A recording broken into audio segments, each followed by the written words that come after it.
Hello friends, स्वागत है आपका एक बार फिर से मेरे यूट्यूब चैनल पे। तो जैसे कि आज आपने थंबनेल में देख ही लिया होगा कि मैं आपके साथ आज रेट लिस्ट के बारे में डिस्कस करने जा रही हूँ। तो वीडियो बहुत ख़ास होने वाला है। वीडियो को बिल्कुल भी स्किप ना करें, वीडियो को पूरा देखें, जिससे कि आप एक एक चीज़ बड़ी ही अच्छे से समझ सकें कि आपको अगर नया बुटीक करना है, अभी अभी आपने नए हो आप सिलाई में और आप अपना नया बुटीक करने की सोच रहे हैं, तो उसकी रेट लिस्ट क्या रखनी चाहिए, ये बहुत इम्पोर्टेंट है। और मैं आपके साथ अपना पूरा एक्सपीरियंस शेयर करूँगी, जितना भी मैंने आज तक सीखा है, जो भी मतलब एक्सपीरियंस रहा है, क्योंकि इन चीज़ों में ना एक्सपीरियंस काम आता है। ये नहीं कि आप जैसे नए हैं अभी तो एकदम से आप सोचो कि भई मैं एकदम से ही अपना बहुत हाई लेवल पे अपना बुटीक ले जाऊँगी, तो ऐसा नहीं होता। देखिए, हर चीज़ को समय लगता है, स्टेप बाय स्टेप आप चढ़ते हैं, मतलब एक सीढ़ी की तरह है। देखिए, कोई भी काम एक सीढ़ी की तरह होता है। आप एकदम से अगर जंप करने की कोशिश करेंगे ना तो बहुत दिक्कत होगी आपको। तो उससे अच्छा है कि आप स्टेप बाय स्टेप एक एक करके अच्छे से, मतलब धीरे धीरे करके आप ग्रो करें।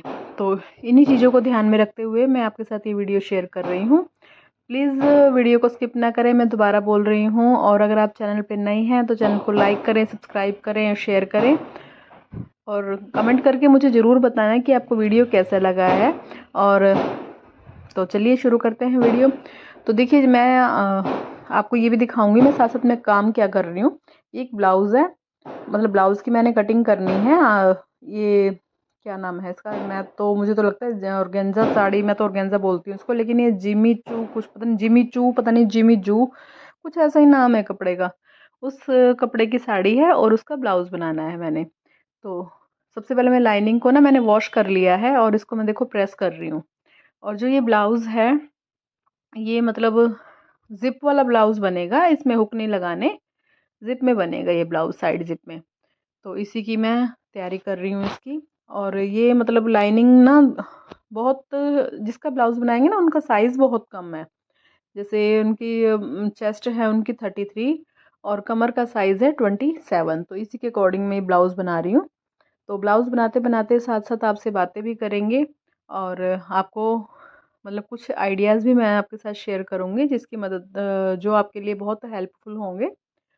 तो फ्रेंड्स, देखिए, जैसे कि मान लीजिए आपने नया नया बुटीक शुरू करना है और कई बार ऐसा होता है ना कि हम मतलब ताव में आके बड़ा बड़ा ही मतलब एक्साइटमेंट में आके अपने रेट लिस्ट बहुत हाई बना देते हैं, है ना। अब हम सोचते हैं कि जो हमारे सबसे मतलब बड़े बड़े टेलर्स हैं, जो बुटीक वाले हैं बड़े बड़े, जो वो रेट ले रहे हैं और वो भी हम भी वही रेट लें। देखिए, ऐसा तो पॉसिबल नहीं होगा। अभी आपने नया नया काम सीखा है, अभी आपको एक्सपीरियंस की बहुत ज़्यादा ज़रूरत है, मतलब प्रैक्टिस की बहुत ज़्यादा ज़रूरत है आपको, है ना। जितनी आप प्रैक्टिस करोगे उतना आपका हाथ साफ होगा। जैसे जैसे हाथ साफ होता जाएगा तो आपके काम में भी फिनिशिंग आएगी और मतलब आप अपने फील्ड में आगे बढ़ेंगे। तो आपको खुद ही एक्सपीरियंस हो जाएगा कि हमें कितना, किस काम का कितना चार्ज करना है ना।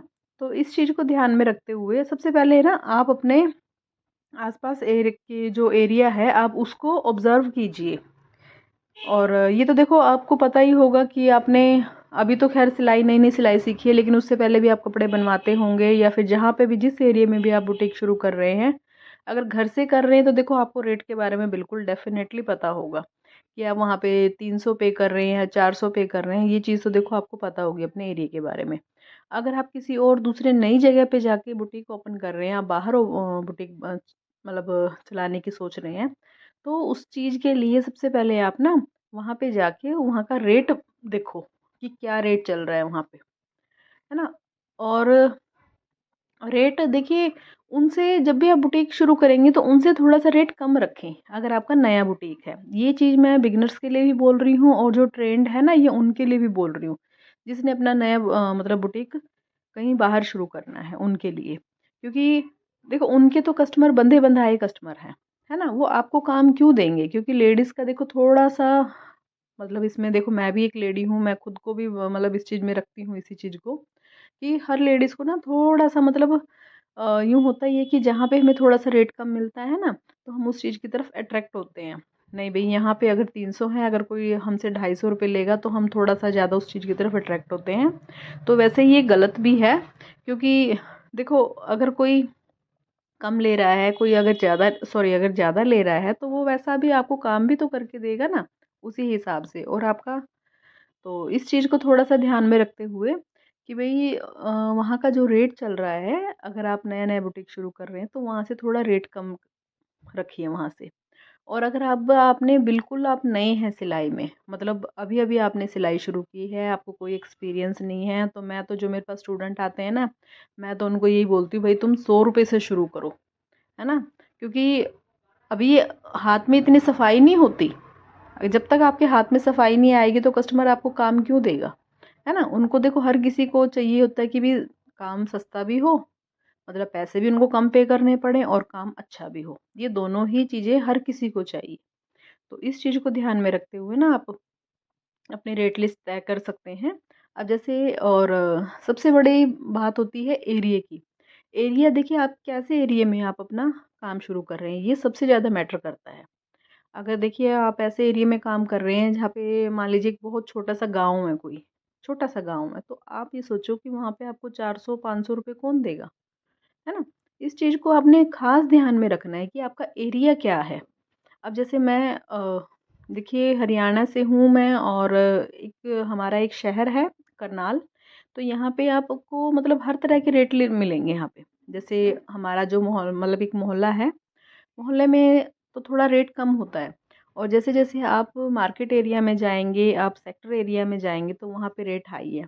अब ये थोड़ा ही है कि मैं उनको देख के मैं अपना रेट इतना ज़्यादा हाई कर दूँ कि भाई मतलब सोचिए आप कि कस्टमर ही ना आए, है ना?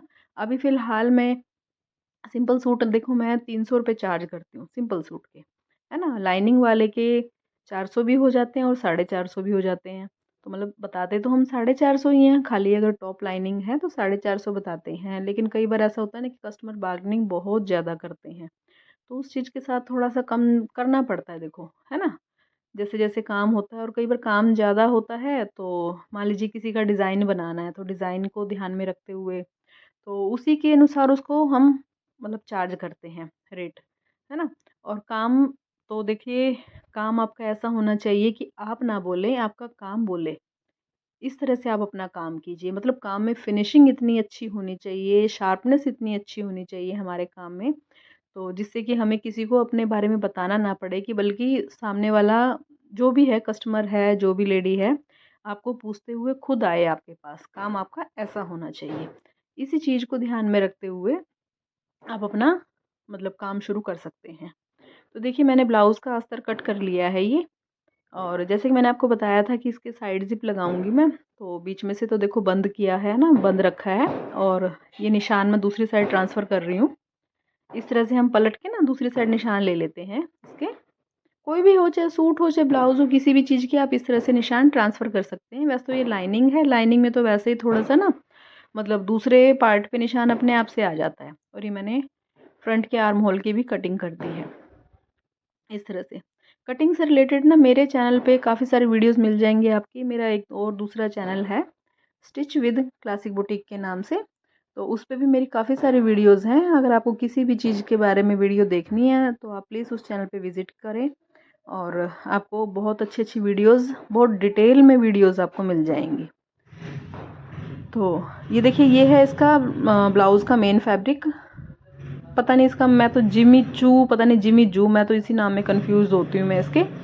थोड़ा सिलने में तो थोड़ा देखिए मतलब दिक्कत आती है इस कपड़े में ना। इसमें क्या है, इसमें जो ये सिंथेटिक बहुत ज़्यादा सिंथेटिक होता है ये, और फिसलता बहुत है हाथ में से, मतलब सिलाई लगाने में भी ना। जो बिल्कुल बिगनर्स हैं ना, मेरे जो स्टूडेंट हैं, उनको तो मैं मतलब जब कम से बिल्कुल अच्छे से ट्रेंड हो जाते हैं ना, तब उनको ये कपड़ा लाने के लिए बोलती हूँ मैं। कहा मुझे पता है कि दिक्कत आती है, स्टूडेंट को तो बहुत ज़्यादा दिक्कत आती है, तो उनसे तो सेट ही नहीं हो पाता ये कपड़ा। और आपको ना आज मैं इसके रिलेटेड एक मतलब इसी कपड़े से नहीं, वैसे मैं आपको एक ख़ास टिप देती हूँ मैं इसी के बारे में। कोई भी आप साड़ी का ब्लाउज़ बना रहे हैं, कुछ भी बना रहे हैं देखो, तो सूट को तो देखो आपको पैटर्न पता होता है कि आपने सूट का, जैसे सूटों में गला भी बना होता है, काफ़ी में बना होता है, काफ़ी में नहीं होता, मैं ये नहीं कहती। लेकिन जो साड़ियों में है ना, कई बार सेल्फ की जैसे लाइनर सा कपड़ा तो ना, लाइनें होती हैं बारीक बारीक सी सेल्फ में। तो इसमें क्या है बहुत सी लेडीज़ को देखो, मैं किसी को ऐसे मतलब बोलती नहीं हूँ मैं कि आपका ब्लाउज़ कैसे बना हुआ है, नहीं जी, मैं बिल्कुल किसी को नहीं बोलती। जिसने जो को बनवाया है देखो बहुत अच्छा बनवाया है, अगर कोई हमसे पूछे तो हम ज़रूर बता देते हैं इस चीज़ को। तो इसमें देखो ये ध्यान से देखो आप, इसमें ना लाइनें-लाइनें बनी हुई हैं कपड़े में, है ना? और बहुत सी मैंने क्या देखा है लेडीज़ के साथ कि ये मतलब लाइनें ना जैसे ब्लाउज़ में सीधी कर देते हैं। सीधी आप समझ रहे होंगे कि जैसे मैं बोल रही हूँ कि सीधी एक हॉरिजॉन्टल होता है, एक वर्टिकल होता है। तो वो क्या है ना कि वो सीधी-सीधी लाइनें कर देते हैं उसमें। अब देखो साड़ी जब हम पहनेंगे, साड़ी में तो ये लाइनें ऐसे मतलब टेढ़ी आएँगी। आप समझ रहे हो, मुझे नहीं पता उसको हॉरिजॉन्टल बोलते हैं या वर्टिकल। मतलब ये पता है कि इन दोनों में से ही एक चीज़ है। ठीक है ना? तो वो ऐसे टेढ़ी आएँगी, मतलब लेटी हुई जैसे बोल लीजिए, ऐसे आएँगी। और अगर आप ब्लाउज़ सीधी लाइनों में बना दोगे ना, तो वो उसकी पूरी लुक ही वहाँ पे ख़राब हो जानी है पूरी। और वैसे तो देखो ये ब्लाउज़ प्लेन है। प्लेन नहीं है, मतलब एक साइड ना बॉर्डर दिया हुआ है, वो बॉर्डर मैं इसके बाजू पे यूज़ करूँगी।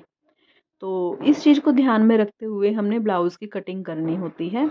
अगर देखो मतलब कोई पैटर्न बना हुआ है ब्लाउज़ पे, जैसे मान लीजिए गला बना हो या फिर मतलब कहीं कोई प्रिंट हो, कई बार एम्ब्रॉयडरी होती है, कई बार स्टोन वर्क होता है। तो या फिर कोई प्रिंट हो, तो उसको तो आप आसानी से बना लेंगे। अब जैसे लेकिन इसके फ्रंट बैक दोनों पार्ट प्लेन निकलने हैं, तो मैं इसको यही सजेस्ट करूँगी, जैसे आपकी साड़ी आप पहनेंगे ना, जिस साइड में आपकी लाइनें जाएँगी, जो सेल्फ में है, सेल्फ का जो कपड़ा है, जैसे आपकी लाइनें होंगी ना, चाहे वो सीधी हों, चाहे वो आड़ी हों, तो आप ब्लाउज़ में भी उसी तरह से ही उसको कपड़े को यूज़ करें। इस चीज़ का ख़ास ध्यान रखना है आपने। ऐसे नहीं है कि भी आप कहीं से भी कुछ भी मतलब सीधा या टेढ़ा करके कैसे भी उसकी मतलब कटिंग स्टिचिंग कर दें उसकी। तो ये देखो मैंने बैक वाला पार्ट ना ऐसे सेट करके इसके साथ अच्छे से कट कर लिया है। और एक चीज़ और मैं बताना चाहूँगी इस कपड़े में, जो ये सेल्फ वाला कपड़ा होता है ना जिसमें बारीक सी लाइनें होती है, लाइनर कपड़ा होता है, इसको ना आपने बहुत तेज़ प्रेस से मतलब प्रेस नहीं करना, बहुत ज़्यादा प्रेस नहीं करना कि जिससे कि इसके रिंकल्स खुल जाएँ, रिंकल्स नहीं खुलने देने हमने, क्योंकि देखो यही तो इसमें एक डिज़ाइन है। यही तो इसका मतलब फैशन मतलब शो लगा लीजिए जो भी है, तो यही तो इसका डिज़ाइन है। अगर आप यही आप प्रेस करके उसको पूरे को खोल दोगे तो उसमें रहेगा ही क्या, है ना? अब देखो साड़ी तो अब वो रिंकल्स वाली रह जाएगी, लेकिन ब्लाउज़ के रिंकल ख़त्म हो जाएँगे, तो वो भी फिर अच्छा नहीं लगेगा इस तरह से।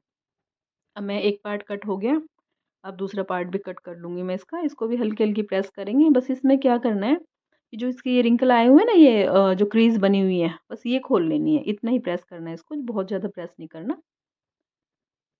इस तरह से, और प्रेस करते हुए ना इन कपड़ों को बड़े ध्यान से प्रेस करना पड़ता है। ये देखिए मेरी तो सिंपल प्रेस है, देखो स्टीम आयरन मैंने लेनी है अभी। बहुत जल्दी मैं लूँगी स्टीम आयरन भी, और उसकी वीडियो भी मैं आपके साथ शेयर करूँगी। अभी फ़िलहाल जो मतलब मेरा मन था कि मैं आपके साथ कुछ टिप्स शेयर करूँ, तो मुझे मन किया और मैंने आपके साथ अपने एक्सपीरियंस और अपनी टिप्स आपके साथ शेयर की। और अब देखो हम इसका ना फ्रंट मतलब दूसरा पार्ट में इसका कट कर लूँगी। जो लाइनिंग के ना, ये मैं सही बताऊँ, ये लाइनिंग मैंने अलग से नहीं ली, ये एक सूट में से ही लाइनिंग बच गई थी। जब हम काम करते हैं ना तो थोड़ा-थोड़ा इन चीज़ों का हमें ख़ास ध्यान रखना पड़ता है। देखो कई बार सूट में से जैसे लाइनिंग बच जाती है। अब ये ज़्यादा नहीं, ये आधा ही मीटर का पीस था। आधा मीटर से थोड़ा-सा ज़्यादा था, जो कि हमारे गले वग़ैरह में काम आ जाएगी लाइनिंग, बस इतना था साइड से। तो ये मैंने मतलब फेंकने की बजाय इसको सँभाल के रख लिया था। मेरे मन मतलब यही था मन में कि भई कोई ब्लाउज़ पीस या कुछ भी आएगा ऐसे छोटा, मतलब जो भी आएगा उसमें मैं इसको लगा दूँगी। और लकीली कि ये इसी कलर का ब्लाउज़ आ गया, तो देखिए बिल्कुल ये बढ़िया इसमें लग गई है लाइनिंग। तो इन चीज़ों को ना, छोटी-छोटी चीज़ों को हमें सँभाल के रख लेना चाहिए। बुटीक का काम है, ये काम तो हमें देखो हमेशा ही करना है। अगर हम सारी चीज़ों को ऐसे वेस्ट में फेंकते रहेंगे तो वो भी ठीक नहीं है ना। छोटी-छोटी चीज़ों को जोड़ के हम बहुत सुंदर-सुंदर चीज़ें बना लेते हैं। तो बस वो अपने आर्ट के ऊपर बात है, आप कितना उसको दिमाग से काम करते हैं उसमें, कितना उसमें अपना आर्ट दिखा पाते हैं। तो ये देखिए ये हो गई है कट हमारा दूसरा पार्ट भी। इस काम में पेशेंस की बहुत ज़्यादा ज़रूरत है, क्योंकि देखो हमें ना हर कोई हमें अच्छा कहने वाला नहीं होता, हर कोई हमें बुरा कहने वाला नहीं होता। मतलब कई लेडीज़ ऐसी होती हैं जो मतलब इतना अच्छा रिव्यू देती हैं, मतलब मन खुश हो जाता है ना? और कई लेडीज़ चाहे आप कितना भी अच्छा काम कर लो, लेकिन फिर भी वो कुछ ना कुछ मतलब कमी निकाल ही देंगी, है ना। मैं किसी की बुराई नहीं कर रही हूँ, लेकिन हो जाता है कभी कभी। तो हम तो अपनी साइड से देखिए 100% ही करते हैं। बाकी यूँ है, अब तो देखो एक्सपीरियंस ही बहुत ज़्यादा हो गया है कि सफाई में हाथ हाथ में तो देखो बहुत सफाई आ गई है, क्योंकि जितना आप काम करेंगे ना उतना ही आपका हाथ साफ हो जाएगा। तो अब ये जो बॉर्डर दिया हुआ था ना, मैंने आपको बताया था, इसमें एक बॉर्डर दिया हुआ है कटवर्क का। ये वैसे तो आप चाहे कमर पे यूज़ कर लें, चाहे कहीं पे मतलब बाजू पे, ये मर्जी है अपनी, लेकिन मैंने इसको बाजू के लिए ही रखा, क्योंकि इसकी बाजू ना मतलब पौनी बाजू बनानी है। 14 इंच की बाजू बनेंगी इसमें, 14 इंच। तो ये बाजू में फिर अच्छा लगेगा, ब्लाउज ये बॉर्डर आया हुआ है ना, क्योंकि देखो कमर पे तो यूँ है कि जैसे पीछे से पल्लू आएगा साड़ी का तो वो ढक जाएगा, और लेकिन अगर हम इसको बाजू पे यूज़ करेंगे ना तो वो दिखेगा और सुंदर भी लगेगा। तो इस तरह से मैं इसको फटाफट प्रेस करके अब इसके बॉर्डर के अनुसार यहाँ से इतना फोल्ड करना है, जितना बॉर्डर है ना इतना ही लूँगी, और बाकी के कपड़े में हम जोड़ लगा लेंगे।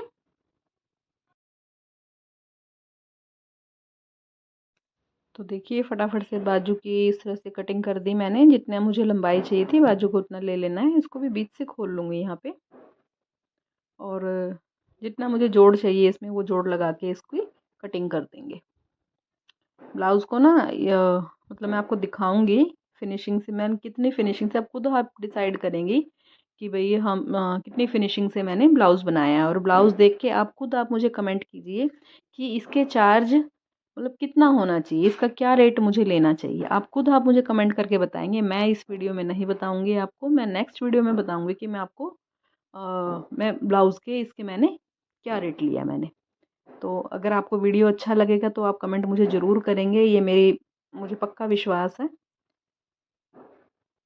अभी बाजू की इसकी फटाफट जोड़ के ना देखो प्रेस, जितना आप कपड़े को क्लीन करके कट करोगे ना, आपकी सिलाई में मैं कहती हूँ आधे से ज़्यादा फिनिशिंग तो इसी चीज़ से आ जाएगी, है ना। एक्सपीरियंस तो है ही है, वो तो एक अपनी जगह है। अब देखो एक रिंकल वाला कपड़ा है, अगर उसको मैं भी कट करूँगी ना, मैं क्या चाहिए, किसी ने 40 साल हो गए हैं काम करते हुए किसी बंदे को, मतलब ऐसा है, अगर वो भी कट करेगा ना किसी रिंकल वाले कपड़े को, उसमें सारा क्रश हुआ है कपड़ा, कभी भी उसमें फिनिशिंग नहीं आएगी, कभी भी नहीं आ सकती फिनिशिंग।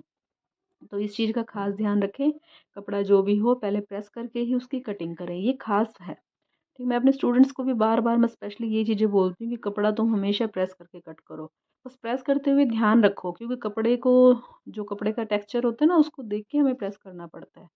किसी कपड़े पे हम तेज़ प्रेस कर पाते हैं और किसी पे हम बिल्कुल हल्की प्रेस करते हैं। तो ये देखिए मैंने फुल मतलब ब्लाउज़ की स्टिचिंग कर ली, कटिंग तो आपने देख ही ली है। अब ये देखो ब्लाउज़ की स्टिचिंग देखिए आप, और फिनिशिंग देख के आपने कमेंट करना है। अगर आपको वीडियो थोड़ा-सा भी पसंद आया ना तो मुझे कमेंट करके ज़रूर बताना। देखो कमेंट, आपके कमेंट से ना एक हौसला मिलेगा मुझे, क्योंकि मतलब हम जैसे छोटे यूट्यूबर्स को आप लोगों के सपोर्ट की बहुत ज़्यादा ज़रूरत है। तो देखो ये साइड ज़िप लगाई, और ज़िप की फिनिशिंग देखिए आप, ज़रा-सी भी ज़िप मतलब बाहर आपको ऐसे बंद करने पे पता ही नहीं लग रहा कि यहाँ पे ज़िप है। देखने में ऐसा लग रहा है कि अभी सिलाई लगी हुई है, बस ज़िप तो कहीं पे नज़र ही नहीं आ रही। और नीचे ये लगा दिया है हुक। ज़िप वाले ब्लाउज़ पे ना आप नीचे हुक ज़रूर लगाएँ, ये मोस्ट इम्पोर्टेंट, ठीक है? अगर आप किसी और से भी सिलवाते हैं ना ब्लाउज़, तो इस चीज़ को ख़ास ध्यान में रखें कि आपको नीचे हुक ज़रूर लगवाना है, ये बहुत ज़रूरी होता है।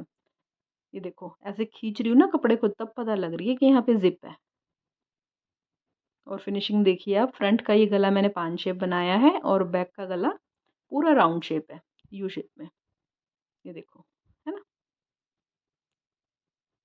तो फ्रेंड्स आशा करती हूँ आपको वीडियो पसंद आया होगा, जो मैंने छोटी-छोटी सी बातें आपके साथ शेयर की वो भी आपको पसंद आई होगी।